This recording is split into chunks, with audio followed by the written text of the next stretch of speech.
life had built up a lifetime of amazing memories. But because you have given us a combined 7-minute time limit for this speech, we will keep it brief and have tried to keep it to your most embarrassing moments to ourselves. I met you on the first day that Mom and Dad brought you home from the hospital. I was 2.5, and they let you hold me. They let me hold you.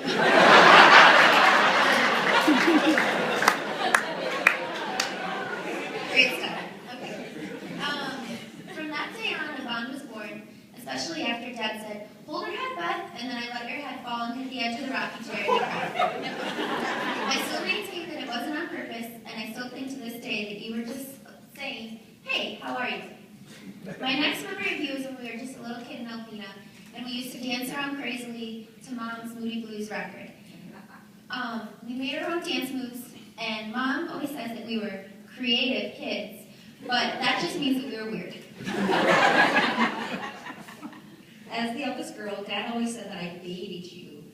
But that may be because at the ripe old age of 10, I was responsible for pulling you in a bugger behind my bike every day to school to drop you off at kindergarten, which was more than a mile away and uphill both ways. Even though you're quite the fashionista now, you didn't always have such fabulous taste in clothing. Remember the watermelon outfit? It was a hand-me-down from Cousin Lindsay, and you wore it 3 days a week in first grade. I had to set you straight because your style choices reflected poorly upon us. We don't want to be too hard on you, though, because although we were older, we weren't always wiser. For example, Nate the hitchhiker. I was 16, Elizabeth was 14, and you were only 11. It was a car ride, our first road trip together up to Alpena to visit the Santamores. Why we thought it was a good idea to pick up a hitchhiker on the side of the road and allow him to sit in the back seat with you for 2 hours, we don't really know. Oh, actually I do. Elizabeth double dared me. Still today, this is my favorite sister road trip of all. Fast forward to the Ecuador trip. I was 19, you were 16, and we went to visit Katie. Not only did we get rerouted into a different city and I forgot all my Spanish, you also got stung by a jellyfish, or as you like to say, attacked by a shark. Then we almost missed our flight home because we were jamming too hard to NSYNC Christmas and we didn't hear the boarding call. On that Ecuador trip, we were thrilled to give you your first alcoholic drink, an amaretto, and then proceeded to force you to try to salsa dance with middle-aged men, because apparently that's what good sisters do. And when my daughter Hope was just a few weeks old, she was inducted into the sister dance ritual too. Joe banished us to the bedroom while he watched the Super Bowl, and we cackled and danced the Tootsie Roll with Hope. When Katie and Joe and Bob and Jen got married in the same year, overnight our normal family became a family of couples and we were stuck together.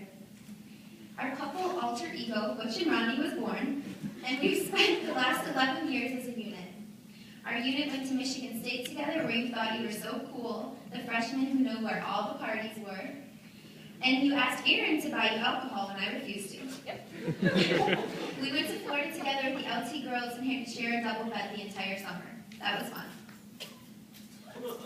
Brandon, we didn't know you that well at first because we both lived so far away. We only got to see you and Em together at family functions. The first time I met you was at my parents' house when you had already been dating for over a year. We were playing cards with my parents and Joe, and it was one of those rare moments where my dad and Joe were actually entertaining us with their family stories instead of the sisters reminiscing. When we saw how well you gelled with our family, and I learned that you actually had 3 sisters of your own, we knew you could survive Marion and McNeil. And of course, you were more handsome than Will Smith, Emily's lifelong crush.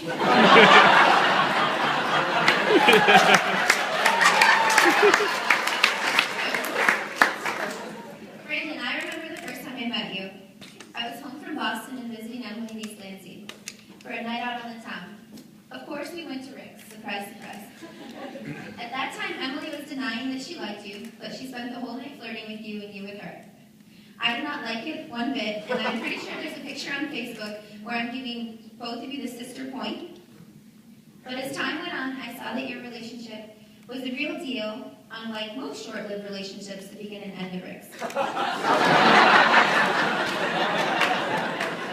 I knew you were going to marry Emily when you not only encouraged her to move to New York for her career, but you also made every effort possible to go and visit her despite being so busy with law school.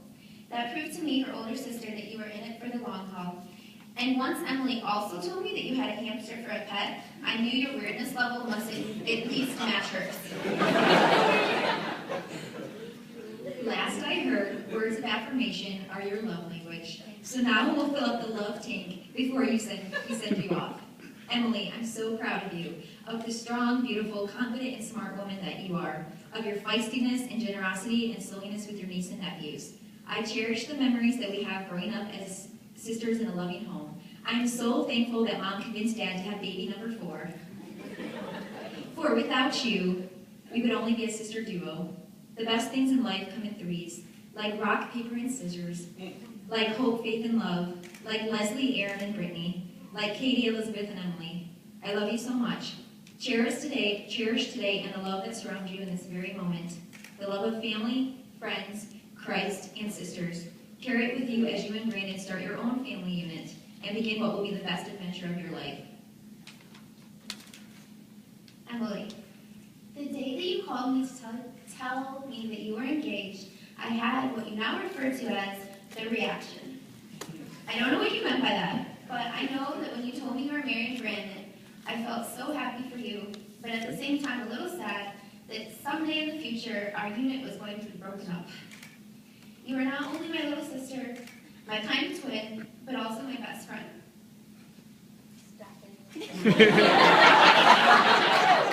You have grown into a kind, giving, and hardworking woman and the most loyal and definitely hilarious friend that I've ever had.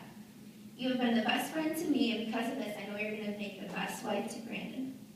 So everyone please raise a glass and toast to Emily and Brandon, the newest McNeil family unit. Cheers. Cheers. Positively Butch.